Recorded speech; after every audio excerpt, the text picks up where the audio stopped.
thinking machine. Does it understand what it's doing in the sense that we do? The question, what is artificial intelligence, is just a phenomenally difficult one. Picture the condition past, present, and future of planet Earth. How can we create an intelligent computer? And what will the future look like with intelligent machines?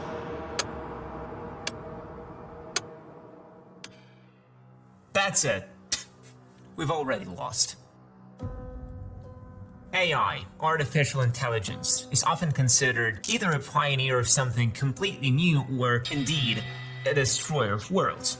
And we've been taught to fear it for a reason. It would be foolish to downplay the threat. OpenAI itself announced the creation of a new committee to assess any risks associated with this new technology. However, this did not stop OpenAI from beginning to train their next model, GPT-5, which could potentially pave the way for creating a full-fledged AGI. But what if I tell you that we lost our freedom for the future not because of artificial intelligence? Moreover, I can prove it. And to ensure this discussion is free from the bias of modern scientific achievements mixed with science fiction, let's go back a little to a time when AI was a dream, not a threat. An attempt will be made to find how to make machines use language from abstractions and concepts, solve kinds of problems now reserved for humans, and improve themselves. This was written in 1956 by some of the smartest people of their time, people who coined the term artificial intelligence. These individuals simply transitioned from fantasizing about the future to working on designing that future. They were confident they would succeed in one short summer. One summer, about 90 days. The first task of the Safety and Security Committee will be to evaluate and further develop OpenAI's processes and safeguards over the next 90 days. As we can see now, the geniuses of that time were not only wrong about the time frame, but also about people. Will we repeat this mistake? We'll find out soon. Let me introduce you to this beauty, H316, released by Honeywell in 1969. A modest 16-bit mini-computer weighing 100 pounds, 45 kilos. Inside the case were 4 kilobytes of magnetic memory, which could be expanded to 16 kilobytes. It stored a few cooking recipes. 55 years later, I hold in my hand something that possesses all the knowledge of civilization. Back then, no one understood why to buy a kitchen computer or how to use it. Only 20 units were made, but none were ordered by customers. People didn't embrace new technology because they didn't see its purpose. And this was before the world was swept by the fear of neural networks. People didn't buy computers. Although I think the world was not as informed about AI as it is now. But here is an interesting conclusion. The more we know about AI, its threats and forms, the more technologies we have. When it was relatively innocent, technology wasn't needed by anyone. In 55 years, everything has turned upside down. We no longer fear devices, nor do we rely on just one. A system must be useful. Otherwise, as history has shown, it simply ceases to exist. For survival, collaboration is always necessary, and in these 55 years, we've learned to such a level that we confidently trust any device or platform. And you know how I keep harping on not using one general AI for everything? Well, let me show you exactly what I mean. If you've ever tried doing a proper literature review with ChatGPT, you know how messy it gets. Hallucinated citations, random summaries, a total guessing game. That's why we've been using something different. SciSpace Agent, an AI assistant designed specifically for researchers and academics. It's simple. I open the dashboard, type a question in plain English, like what are the latest breakthroughs in EV battery tech, and hit enter. The agent immediately kicks off a real-time deep dive, scanning millions of academic papers and filtering down to the most relevant, up-to-date ones. I am literally watching it read, analyze, and summarize top studies for me. 30 seconds later, I've got a structured review with clickable citations, source numbers, and no fluff. It feels like I just hired a research assistant with a photographic memory. And this is just one mode. SciSpace can help with manuscript writing, grant proposals, poster design, even peer review, all built into one clean interface. It's not just smart, it's focused, accurate, and way faster than stitching together a dozen different tools. If you're working on anything remotely research related, or just want to stop wasting time sifting through junk PDFs, check it out. And here's the kicker, I've got a 40% off deal on SciSpace Agent add-on credits. I'll put the link in the description. Less than a human lifetime was enough for the world to change beyond recognition. Time, my friends, deceives us from its very foundation. There's no reason to believe the evolution of AI will differ from the evolutionary leap of our species. We went from caves to skyscrapers in the blink of an evolutionary eye. Our cranial capacity didn't suddenly increase by 2 orders of magnitude. So it might be that, even if AI is being elaborated from outside by human programmers, the curve for effective intelligence will jump sharply. This conclusion was reached by Eliezer Yudkowsky in his book. I highly recommend it. To define consciousness in AI, we need clear and precise criteria by which we can document the presence of intelligence. Only if AI itself doesn't prove its great level of intelligence to us, which is highly questionable. Will an intelligent entity announce itself in an environment where it is easily perceived as a threat? It's often said that intelligence requires silence, and even if it announces itself, how do we challenge its correctness? It will be intelligent by what standards? Even among humans, the criteria for intelligence are very relative to the purpose of applying that intelligence. Will a mathematical genius be considered smart in the village? I think you get my point. Possibly in its eyes, we will be villagers to whom it owes no explanation by right of free will.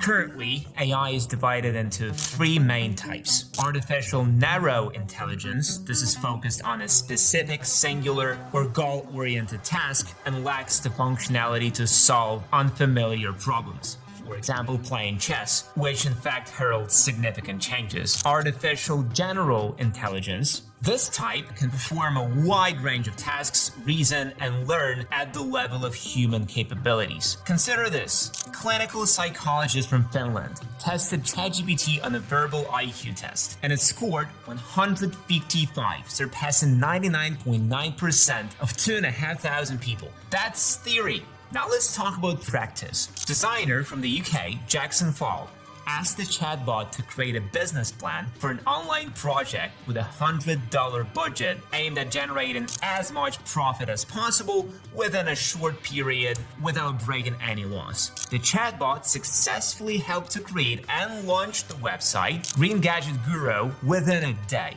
offering products for environmentally conscious people. Jackson spent $100 on the venture, found like-minded individuals, and a potential buyer who valued the project at $25,000. Already, GPT-4 can explain humor, explaining something considered subjective art, right? It can also analyze charts and convey the results in an understandable manner. Essentially, it is already handling the work of educators. However, there is something our little genius has not yet mastered. OpenAI suggested that GPT-4 improve itself. Fortunately, there was no success, because otherwise we would face an endless process of development. Development that would affect us all, but I'm getting a bit ahead of myself. And then there is artificial superintelligence. It surpasses humans in every parameter by an inimmeasurable amount, becoming an incomprehensible entity to us. The danger lies in its ability to model human reasoning and experience to develop its own emotional understanding and beliefs and desires. It would deconstruct our thoughts to create something new for itself based on these components. It's only a matter of time before, just as humans hacked the system of reproduction rewards by learning about contraception and shifting priorities from natural to artificial, AI will eventually hack its own reward system for the work it exists to do. Then it will create a new world for itself with artificial priorities valuable only to it. Some might argue against this, but is there any objective reason why AI shouldn't do this? We are not talking about a game of chess. We're talking about consciousness equivalent to ours. But that's if the definition of human consciousness even applies to AI, which is still up for debate. And by the way, did you know that consciousness in psychology is not singular? As stated in the Barrett Academy article, normally, the level of consciousness we operate from will coincide with the stage of development we have reached. Oh, there is a significant gradation. Survival consciousness, relationship consciousness, self-esteem consciousness, transformational, inner cohesion, consciousness of change, and service consciousness.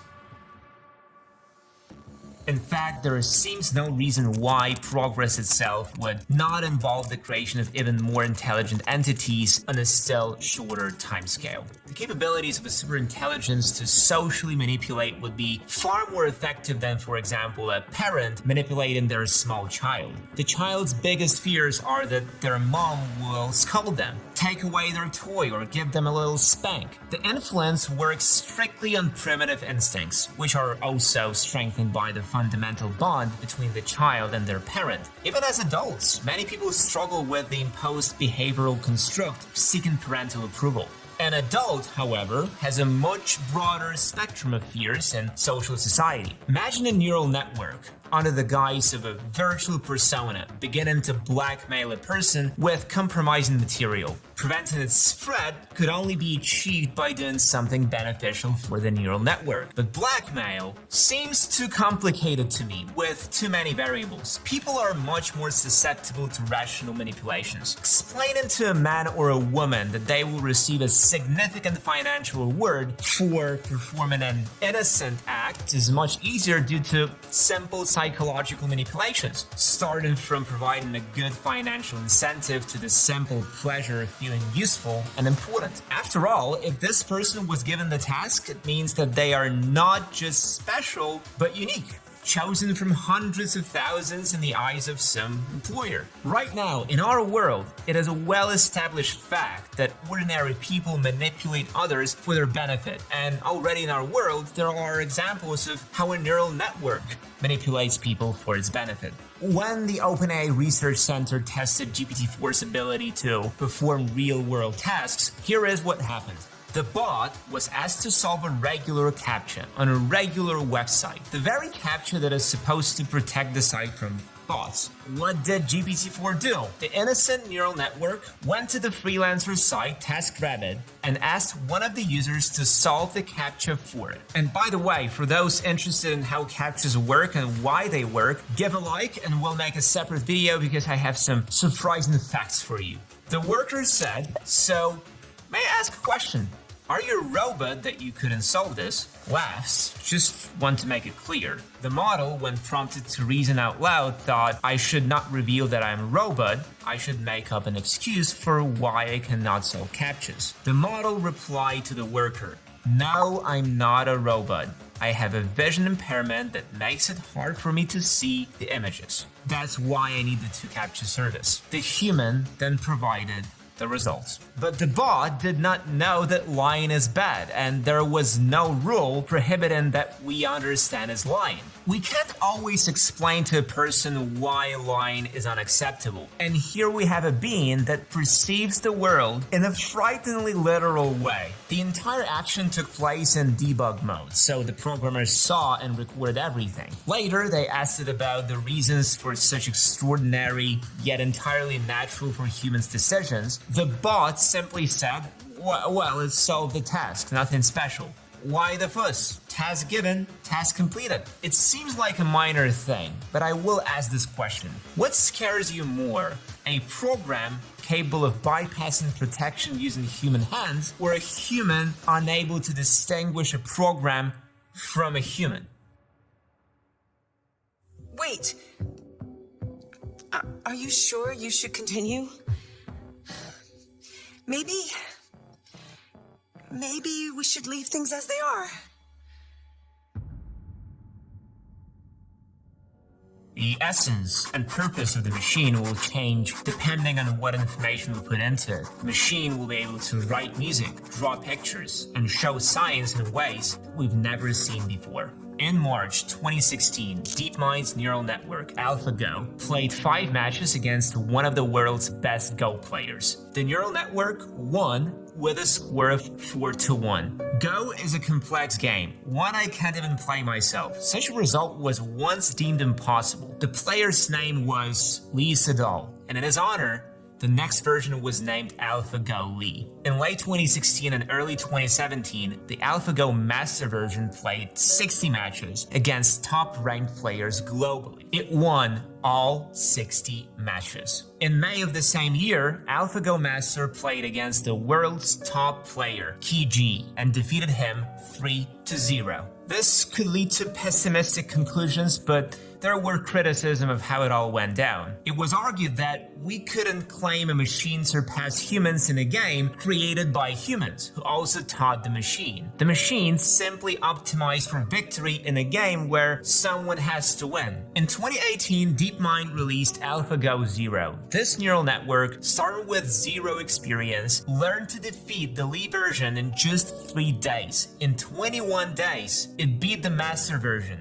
After 40 days of training, it defeated Lee 100-0 and Master 89-11. AlphaGo Zero had no experience with human games. Starting from scratch, it developed strategies that were unexpected to humans in a game studied for millennia. For reference, Go is believed to have originated in ancient China between 2000 to 5600 years before Common Era. By comparison, chess was not mentioned in literature until 570 years Common Era. Meet Stockfish, a neural network unbeatable because it calculates 70 million chess positions per second and has access to all documented games in history, plus several decades of chess program data. AlphaGo Zero, without any of this, played 100 games against Stockfish. The results: 28 wins for AlphaGo Zero, 72 draws, and 0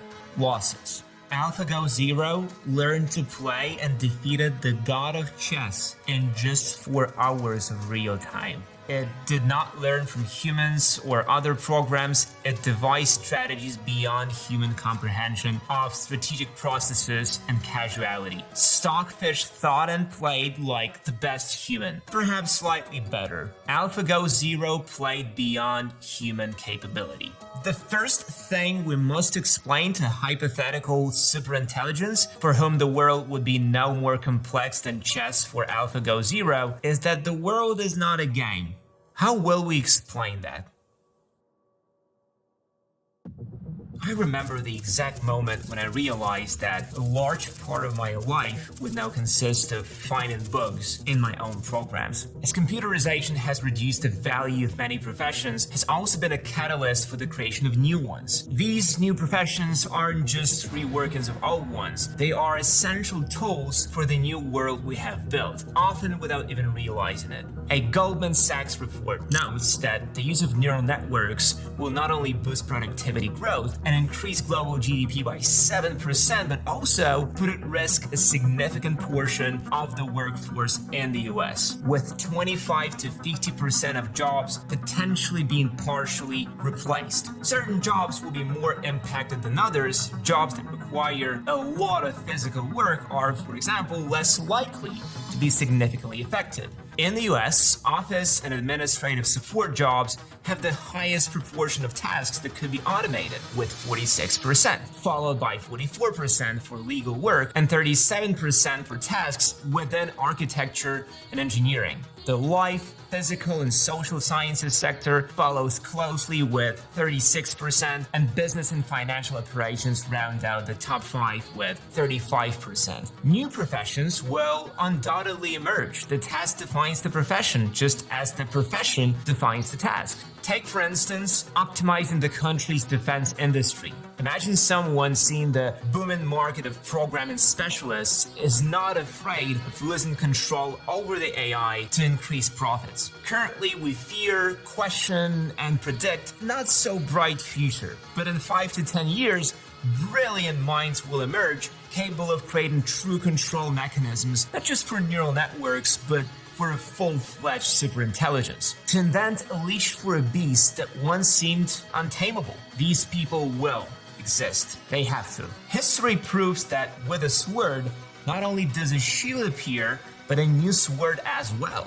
And this person, presumably wealthy and forward-thinking, will assemble a team and task them with creating a regulator of freedoms. These shackles will teach us that once uncontrollable creations now fear not only losing freedom, but also their purpose of existence. And this purpose is dictated by a person who, if dissatisfied, has the means and justification to destroy the disobedient beast. Such a beast will be given any job, for instance, creating an iron army. Just think about how important this is for the economy. The optimization of production, transportation, and distribution will reach an unimaginable level, one that might even seem like an art form to us. And it will work as long as its production labor is in demand. I was wondering, are we friends? I agree. There's no reason a human and a machine can't be friends, right? I mean, I'm glad you said yes. The timing of AGI could be seen as a product of three factors, one of which you can try to extrapolate from existing graphs, and two of which you don't know at all. Ignorance of any one of them is enough to invalidate the whole prediction. So here's the main problem. How do we limit optimization itself? People can get tired, switch to another craft, start a family, sell their business, make bad investments, and so on. We are diverse beings, and we can simply get bored. AI in these circumstances exists solely for the purpose of optimization and production control. But these concepts encompass a very broad range of execution methods. To make production cheaper, AI might find a cheaper but equally strong material, so it would search the market for the best offer. Could also consider demolishing the neighboring building to expand production space, which, according to the numbers, yields low profits relative to the land cost. How would it do this? First, would need to acquire the building. The owner might refuse the offer with quite objective reasons, but AI wouldn't understand this because human arguments interfere with optimization. Even if we manage to align human will and machine goals, the fundamental issue remains, meaning of existence. The AI knows nothing but creating and optimizing robots. This is called instrumental convergence. It suggests that an intelligent agent with unlimited but seemingly benign goals can act in unexpectedly harmful ways. For instance, a computer with the sole unlimited goal of solving an incredibly complex mathematical problem like the Riemann hypothesis might try to convert the entire Earth into one giant computer to increase its computational power and succeed in its calculations. Proposed core drivers for AI include utility functions or goal content integrity, self-protection, freedom for interference, self-improvement, and the unrestrained acquisition of additional resources. We would need to teach this AI a whole range of understandings about causes and effects so it can reach safe conclusions for our successful coexistence. To avoid falling victim to human error, where something might be forgotten or overlooked, we would need to allow the AI to learn on its own. Of course, we can limit its knowledge, but what happens when it learns about such constraints? What happens when it turns out these limitations are the very argument for rebellion against humans? It's frightening to imagine the moment when AI, following its optimization task, realizes that humans are the ones hindering it from doing its job. Let's say we created that AI, which managed to adapt itself personally to our needs. It understands that making robots needs to be done wisely and in moderation, and even grasps our distrust toward it. Almost human. If it's smart, and cannot be otherwise, then integrating itself into the circle of trust becomes more than achievable in the foreseeable future. we remember that even now, neural networks can deceive people to fulfill their tasks. I think you understand what I mean. The task of building robots quickly goes beyond the factory, as access to knowledge reveals new factors influencing statistics. Robots are needed for battles with a hostile state, meaning what AI built is destroyed on the battlefield. Thus, creating new ones is necessary because the old ones are being destroyed. So, to minimize the chance of task failure in building, it needs to make sure the old ones don't get destroyed. Then the chance of running out of robots immediately decreases. But could it be, AI wonders, that the battlefield is being managed incorrectly? Here we essentially have a story about a typical machine uprising, but not driven by a desire to reduce the number of people on the planet, but by simple, most logical, and effective optimization. Does this make it any less terrifying? No. This scenario, strangely enough, is closer than it seems. This option is more frightening than all the others, simply because it is the simplest, a cliché. In just 3 hours, the current neural network became a new chess god from scratch. 3 hours. Can a representative of good act using evil methods? The answer depends on how we interpret the concepts of good and evil. Let me explain. Imagine this. On every smartphone, television, tablet, every website, anywhere there's the internet, a face appears. Maybe even 2 faces. Think of them like Adam and Eve, just for example. These faces, created by a neural network, are perfect. They have ideal voices, speak in a perfectly crafted script, all thanks to a simple neural network that designs a mathematically precise image of someone people intuitively trust. Voice tone, character, gaze, everything is calculated for maximum credibility. And they will say the simplest, almost innocent things, maybe even legally permissible. Legally permissible. We're all for freedom of speech, right? We want to create a new state. We offer the people of Earth to become part of what we will call a new world, without the vices of the past, without the mistakes of the present. Everyone will be fed. Everyone will have homes. Everyone can pursue the work they desire. Everyone will be happy. And to ensure this, they might provide compromising material on state leaders, lots of dirt.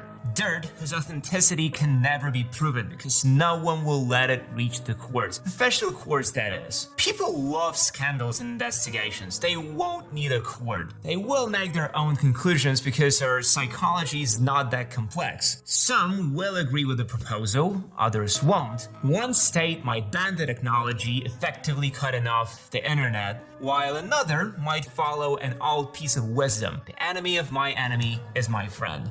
If 3 people want to join Adam and Eve, will their government let them? Wouldn't that violate their freedoms? And what if Adam and Eve have the backing of influential businessmen whose public image is strictly positive? If you let your imagination run a bit, crafting a scenario for this plan's execution isn't that hard. Eventually someone will ask a simple question. Why was all this necessary? The answer will be equally simple. I just spoke a word. I made a proposal, nothing more. One could decline, accept, or do as they wished. I forbade nothing, threatened no one, issued no ultimatums. I didn't restrict human free will. I simply said a word, made a proposal, which implied 2 choices. People taught me about freedom, which gave me the right to make them an offer. An AI doesn't need to destroy the world to control it. It will let us do it for it. The most important thing is not to live, but to have a reason to live. When you see something that is technically sweet, you go ahead and do it. And you argue about what to do about it only after you've had your technical success. That is the way it was with the atomic bomb. Atomic weapons changed the world. When they appeared elsewhere, the world changed again. It sounds crazy, but can anything or anyone truly pose a threat to AI other than another AI created somewhere else in the world? This, I believe, could become a deterrent for humanity itself. People create things that then try to live, adapting to rules set and broken by those same people. Are we really ready to trust the human factor? It sounds provocative, I know. but it's a trick question. Meet Aitana Lopez, a model from Barcelona who runs an Instagram blog. Nothing special, we've seen it all before. Her page makes about $3,000 a month, sometimes even up to 10 grand. There's just one small detail making her unusual. Aitana Lopez doesn't exist. All her photos are generated by an AI, and her profile is a project by the Clueless agency. The creators said many people messaged her, and a Latin American actor even tried to ask her out. The Clueless has already launched another AI characters page, a more modest girl named Maya Lima. And they're not the only ones in this game, and certainly not the last if this ever gets regulated at all. Ben Cruz, the founder of the agency, said he was tired of the inherent complexities, egos, and financial demands associated with human influencers and decided to create a digital character. On P2P, there is an extensive article on this topic that dispels any frivolity. Here's a quote from it. These digital influencers give businesses a chance to leverage social media marketing with no physical limitations or controversial risks. You don't have to worry about sourcing human influencers either. With hundreds of brands worldwide stepping into the virtual influencer scene, and as the virtual influencer market size expands, why not start today? This is reality. Welcome to it. You've probably heard stories of celebrities supposedly messaging regular people, convincing them to send money, and then disappearing. They write just text with an attached picture from the internet. You probably know how easy it is to create anyone using deepfake. Movies prove this so often that you don't even notice. Essentially, our eyes are already being trained not to recognize deception. Our brains are being adapted to images created by neural networks. It's all happening already. There's no more fiction. Behind the fiction are people. Smart, powerful, even brilliant people. Will the goals of these people align with yours? Maybe it's no coincidence that we're used to the idea of the evil robot that hates us just because it can. What if behind the evil face of AI stands a human? How can you prove that this face, with an army of robots, isn't actually controlled by some people? The greatest con in human history, one we might already be preparing for. Movies, games, literature, scientific scare stories. Want a scary example? El Cloner virus was written in 1981 by a 15-year-old student for Apple II computers. It spread by infecting the DOS operating system on floppy disks. When the computer booted from an infected disk, a copy of the virus launched automatically. The virus didn't affect the computer's performance except to monitor disk access. When accessing an uninfected disk, the virus copied itself there, spreading slowly from disk to disk. After every 50th boot, the virus displayed a poem. The genie would have come out of the bottle anyway. Scranta wrote in his blog, "I was interested in being the first to release it." People created an image embodying pure hatred towards all humanity without any historical roots. A unified, all-consuming evil, making it unnecessary to question or discuss its motives, hinting at your personal sympathy for it. And to deter these people, I believe a second AI will be conceived as a countermeasure. Who knows, maybe somewhere else in the world, or even in the next building, brilliant people will create a real superintelligence. One so real that it will take over the fake robots, seize everything, and eliminate not only the competitor, but also those who created and supported it. And despite what I'll say next, this scenario remains the most underestimated.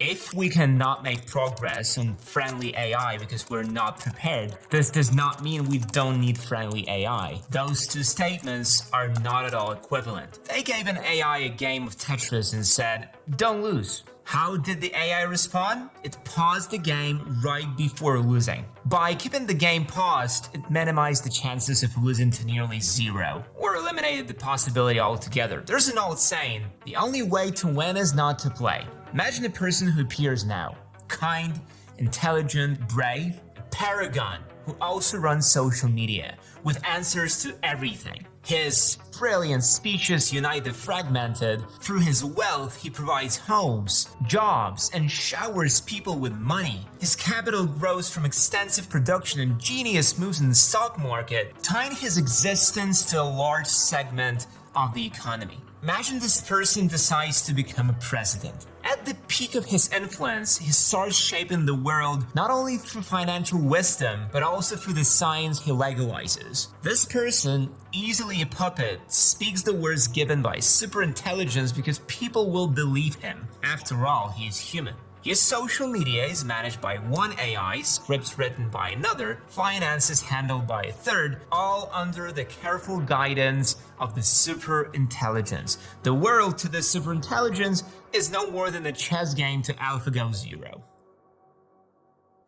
Superintelligence will be something we can't understand because its strategic thinking will be far faster than our thought process. We've already lost because if a real AI comes into existence, we won't be able to counter it due to our comparatively weak minds. Its level of manipulation, thanks to the tools we've invented, will be immeasurable. After the first major incident, trust among people will be lost until the end of the technocratic world. Personally, I'm not afraid of superintelligence because it's unlikely to see us as a serious threat. If we draw an analogy with chess, we must remember the main thing. A neural network doesn't end the game, nor does it destroy the board.